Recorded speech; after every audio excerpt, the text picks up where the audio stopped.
It's about 2:35 a.m. Eastern Time on Saturday, May 4th, and you're looking at a live view of Space Launch Complex 40, where the SpaceX Falcon 9 rocket is about to launch our Dragon spacecraft to the International Space Station.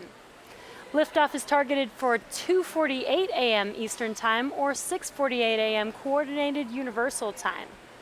My name is Jesse Anderson, and I'm a manufacturing engineer here at SpaceX. I'm excited to be here with you to cover our 17th commercial resupply mission for NASA. If you joined us for our last launch attempt, you know the SpaceX team called a hold last night, just about 15 minutes before liftoff due to a power issue on our drone ship.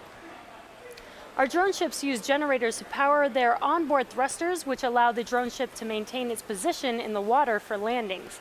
While our generators were powered up, the team was seeing intermittent issues that we wouldn't have been able to address in the window left in the countdown.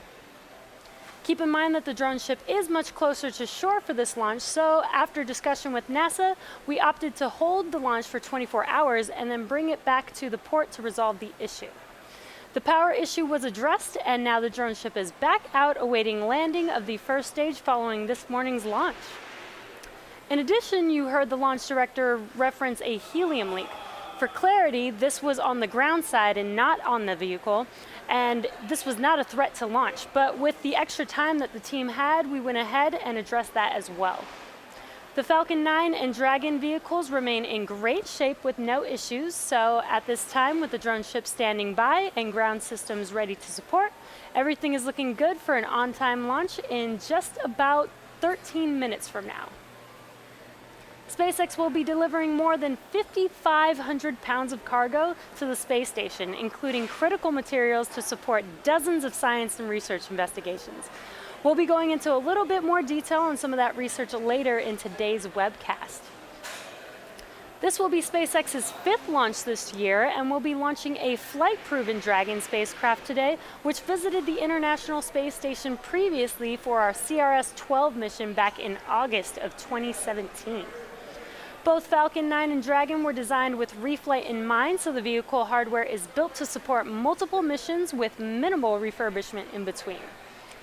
And while this Dragon has flown once before, the booster that we're flying today is actually brand new, so after stage separation today, we'll be bringing that first stage back to our drone ship, Of Course I Still Love You, so that it can be flown on future missions.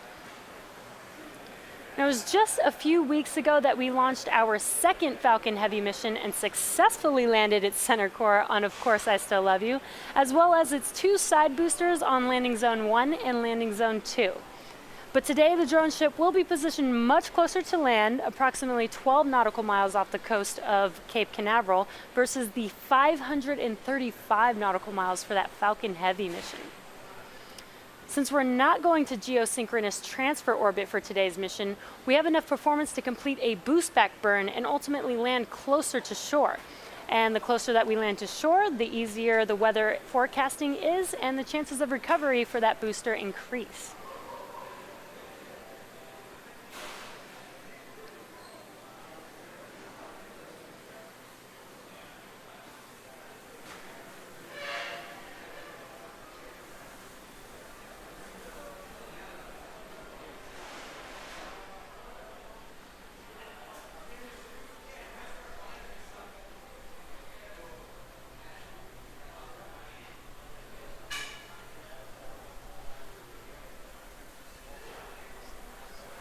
Our launch window this morning is instantaneous, which means we only have 1 second to launch Dragon. So if for any reason we need to stand down from today's launch attempt, we do not yet have a backup date, but we are working with NASA and the range to launch on the earliest date possible. It's about T-minus 10 minutes, and the SpaceX team is working no significant issues. The go, no-go poll was conducted at T-minus 38 minutes, and propellant loading began shortly after that at T-minus 35 minutes. The SpaceX team has completed loading fuel onto Stage 2 and is nearing the completion of Stage 1 fuel load, which should finish up around T-minus 6 minutes. LUX load is underway on both Stage 1 and Stage 2 and will wrap up in the last few minutes of the countdown. And we're also loading helium gas into storage vessels on both stages. We use the helium gas to pressurize the tanks as the propellant is pulled out by the engine pumps. Dragon is also getting ready. It began its auto sequence at T-minus 35 minutes, and that's when it coordinates timing with Falcon 9 and makes sure that all of its systems are healthy. The next big step for Dragon is to move to internal power at T-minus 8 minutes, which was coming up here in just about a minute. The range is ready to support. Airspace and sea surface are clear for launch. Checking in on the weather, we do have a 70% chance of good weather. We are looking out for some thick cloud layers and a little bit of precipitation, but it's still looking good for us at T-minus 0. So with Falcon 9, Dragon, and the range reporting green, at T-minus 8 minutes and counting, all systems are go.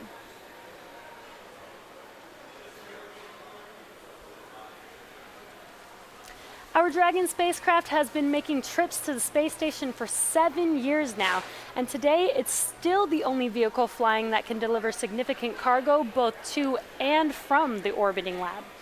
In 2010, SpaceX became the first private company to send a spacecraft to orbit and return it back to Earth.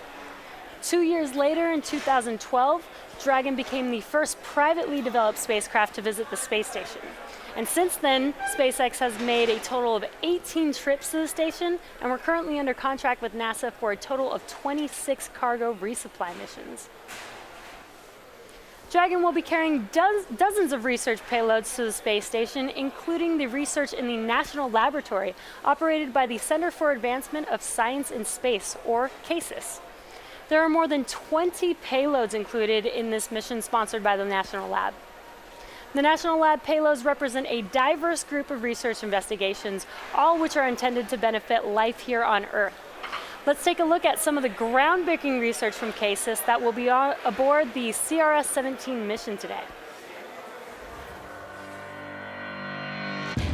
The International Space Station U.S. National Laboratory has a variety of payloads that are packed and ready to launch aboard SpaceX's 17th resupply mission to the International Space Station.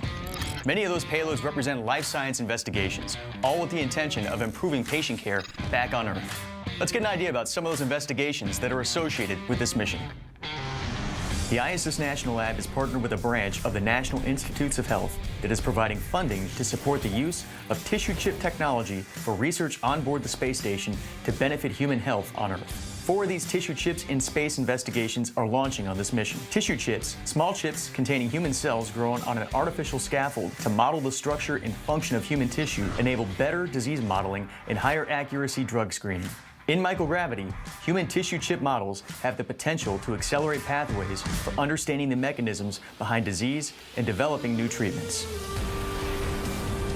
Pharmaceutical company AstraZeneca is sending the first of multiple investigations to the ISS National Lab to improve patient care on Earth. This project seeks to advance a novel drug delivery system that uses nanoparticles as carriers for drugs to provide targeted and controlled release therapies. Specifically, the research team will evaluate a proprietary method of nanoparticle formation in microgravity toward improved drug formulations that have greater efficacy and are easier for patients to tolerate. This mission also includes multiple protein crystal growth investigations. In microgravity, crystals often grow larger and with more uniformity than on the ground. High-quality crystals provide a more detailed understanding of protein structures, which enables improved structure-based drug design. One protein crystal growth payload from the National Cancer Institute's Chemical Biology Consortium aims to conduct multiple protein crystallization experiments on the space station aimed at drug discovery. The goal is to develop an accelerated drug discovery pipeline that takes advantage of macromolecular crystallization in microgravity. While we highlighted some of the life science research investigations that are part of this mission, the ISS National Lab is driving research initiatives through all walks of scientific life. From physical and material sciences, technology development, in-orbit manufacturing, small satellites, and much more. To get a better idea about the full breadth of research that's happening on the ISS National Lab, visit issnationallab.org and go Dragon. This is just a small sample of the dozens of research experiments that Dragon will take up to the space station. You can follow at space_station on Twitter for more information on the exciting microgravity research happening on the station. We are at T-minus 4.5 minutes and continuing to count down for our instantaneous launch window. In these last few minutes, the Falcon 9 is performing final checkouts to make sure all primary systems will work in flight. Those checkouts include propulsion, communications, and avionics systems. As I mentioned earlier, fuel and liquid oxygen valves are open for loading up the propellant tanks. We do prep the engines prior to flight, so cold liquid oxygen chills in the turbo pump on each of the 9 Merlin engines on the first stage. This is what we call engine chill, and that began a few minutes ago at T-minus 7 minutes, and you might hear the call out for the engines being sufficiently chilled later on in the countdown. Checkouts of the second stage thrust vector control actuators are now underway. We perform a test called engine wiggle. This is when we move the thrust chamber slightly to make sure the guidance hardware is go for launch. First stage engines wiggle just seconds before ignition. At T-minus 1 minute, Falcon 9 flight computers will enter startup mode and guide the rocket through the rest of the countdown. And the SpaceX launch director gives the go for launch at T-minus 45 seconds. Finally, just in the last couple seconds before liftoff, the engines are ignited, and at T-minus 0, the rocket is released from the hold-down clamps. At liftoff, the strong back retracts away from the rocket, clearing the way for the launch pad. And Dragon is also performing its own final checkouts to make sure all of its primary systems will work in flight over the 3 days that it's going to take to rendezvous with the space station. Range is go for launch. The weather is still looking good, so let's listen into the nets during the last few minutes of the terminal countdown.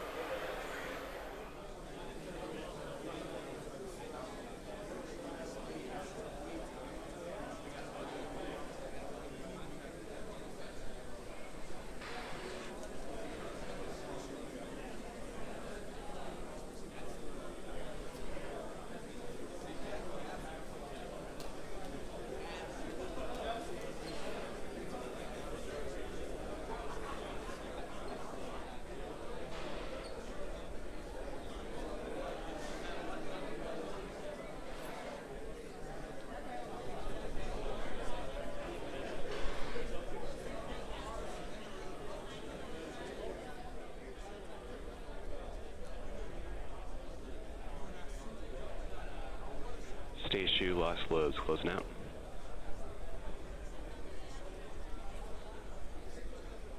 Falcon 9 is on internal power.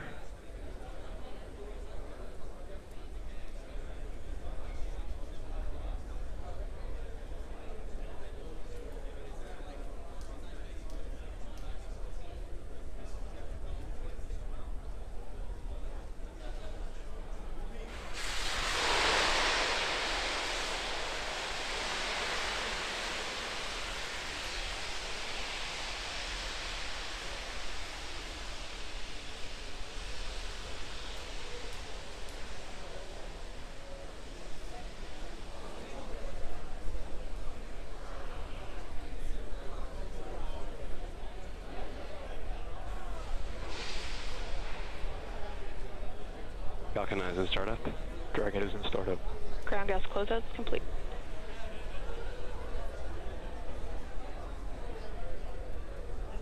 Stage 2 pressing for flight. Go for launch.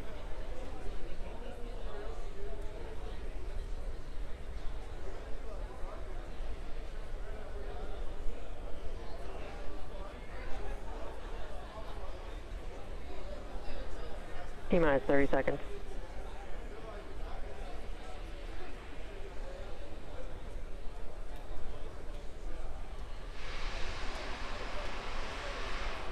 Stage 1 pressing. T-minus 15 seconds. Falcon 9 is configured for flight. 10, 9, 8, 7, 6, 5, 4, 3, 2, 1, 0. Ignition, liftoff. We are full speed ahead, and Dragon go Falcon.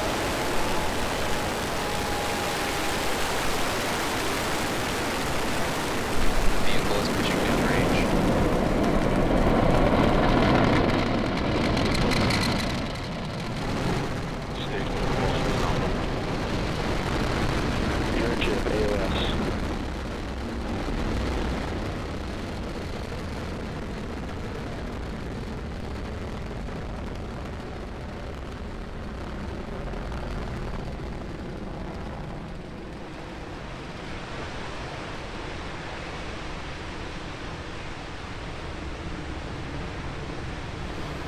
telemetry are nominal.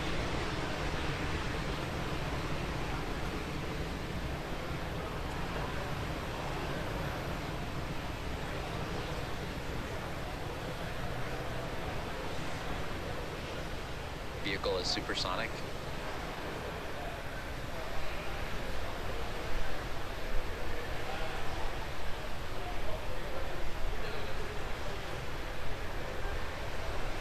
Vehicle is experiencing maximum aerodynamic pressure. It's just after T plus 1 minute, and we have had a nominal liftoff of our Falcon 9.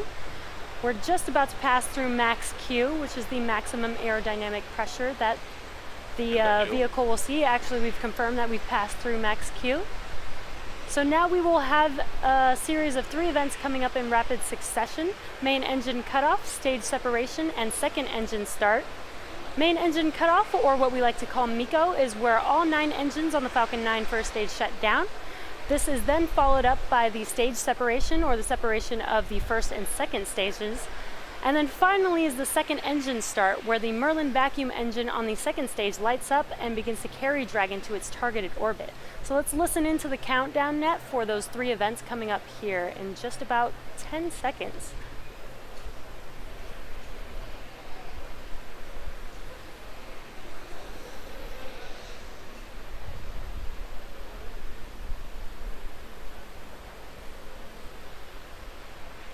MECO.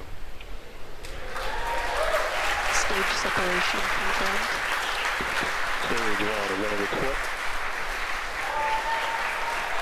Now there you can see on your left screen is the first stage, and on your right screen is the second stage. We've just had a successful MECO and stage separation, as well as second stage startup, which you can see on your right screen. That's the second stage engine glowing red there. We've also begun the boost back burn for the first stage. That you can see brightly on your screen, on your left screen there.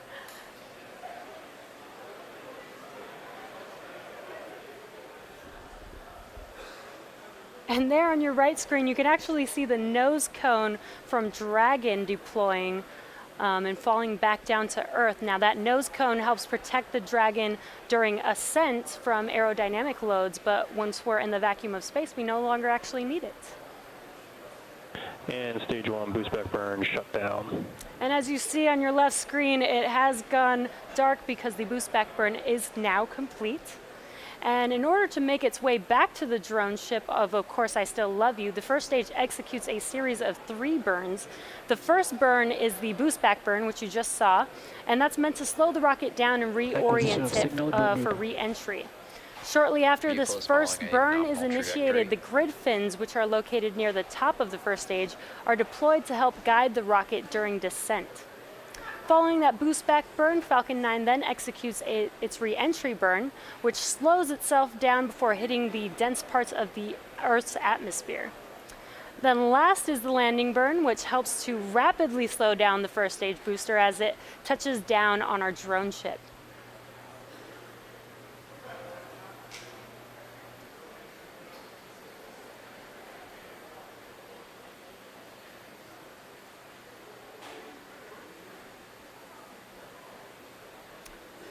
It's T plus 4.5 minutes here, and the second stage is on its way to drop Dragon off into its targeted orbit. What you see on your screen there is that nice glowing Merlin vacuum engine. We've had an on-time launch this Stage morning 2 at continues to follow 2:48 a a.m., nominal which trajectory. was just a few minutes ago, and ascent was nominal. We've had a great stage separation. And now second stage is on its way to take Dragon to orbit.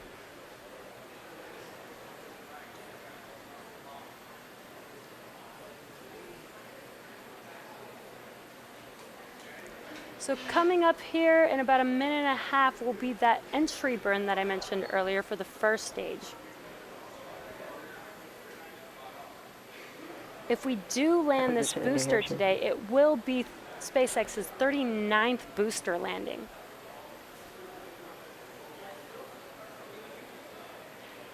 Now it's very early in the morning here, so we don't get a lot of sunlight in that first stage view. But when we do have the entry burn start, you should be able to see a little bit of that first stage.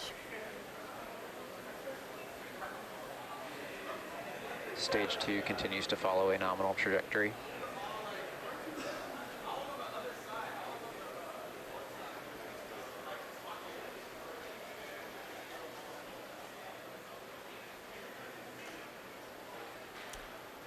It's T plus 6 minutes, and we're just about 30 seconds away from that first stage entry burn. Second stage is still looking good.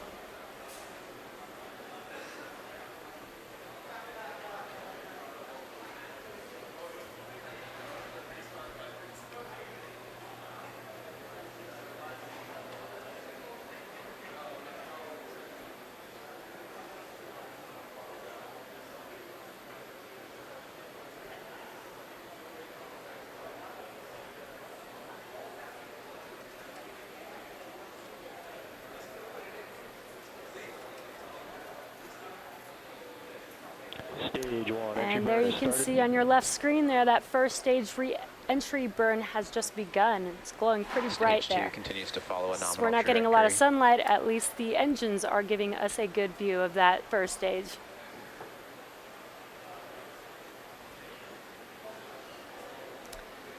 Now we actually don't need all 9 engines for this entry burn, so we are actually And only stage using 1, 3 entry burn shut engines. down.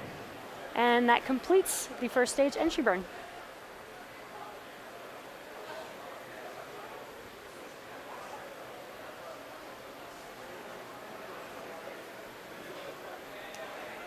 Stage 1 FTS is saved.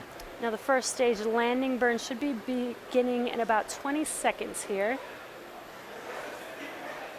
It's a bit dark, so we might not be able to get a great view of the first stage landing, but we'll see what we can see there. And it looks like we got an infrared shot of stage 1 there. That's an awesome view. So we're not getting a lot of sunlight, at least we could see it with the infrared view. And there's that landing burn beginning. That looks awesome. Again, we are landing on our drone ship, Of Course I Still Love You. Looks like we're following the first stage all the way to the Stage 2 drone has entered ship. terminal guidance.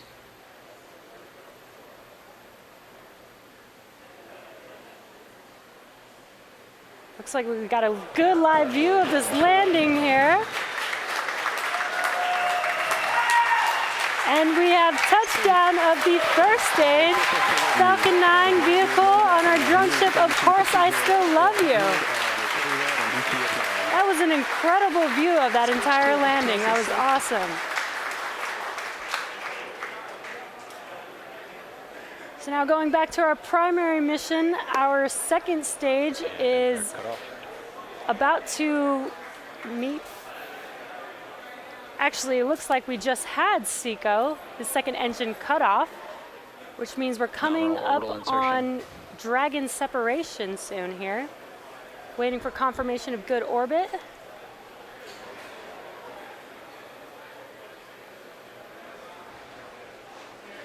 And we have confirmation of good orbit. And we've got this live view of the Dragon trunk from the second stage, the aft end of, or the forward end of the second stage. And we're looking directly into the trunk of the Dragon. So inside of the trunk of the Dragon, what you can see there is some of these science experiments that Dragon is taking up to the International Space Station.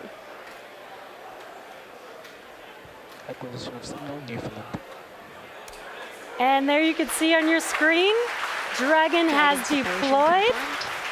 And again, that is such a cool view of these science experiments in the trunk of that Dragon. Separation has been confirmed. As mentioned previously, Dragon is carrying tons of cargo to the International Space Station on this mission.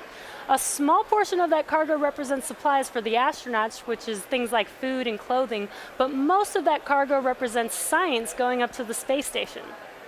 The International Space Station serves as the world's leading laboratory where researchers conduct cutting-edge research and technology development that will enable human and robotic exploration of destinations beyond low Earth orbit, including Mars. So what we have coming up next in about a minute and a half is the solar array deployment for Dragon. And if you could see in this view, the solar arrays are actually folded up against the side of Dragon. So what will happen during deployment is they will actually extend out almost like an accordion.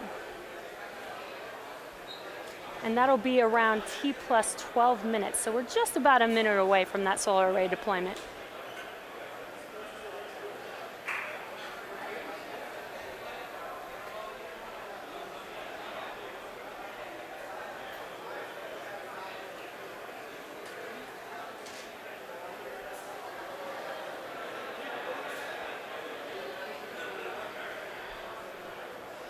And what you're seeing on your screen there is an inside view of those solar panels folded up before they're deployed on Dragon. We're just about 30 seconds away from the start of that deployment. Now, deploying the panels does take about a minute, so we do wait for the hinges to lock out on the panels before we confirm solar array deployment for Dragon.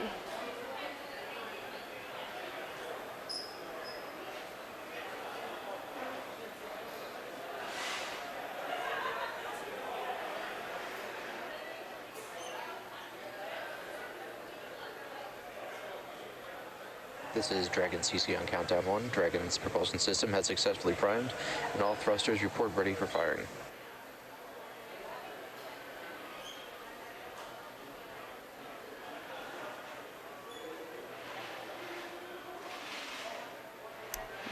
There is the start of the solar array deployment.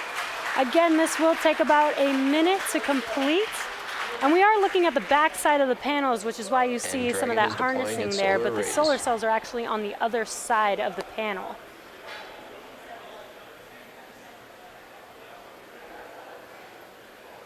Those solar arrays are looking great. Should be locking out here shortly.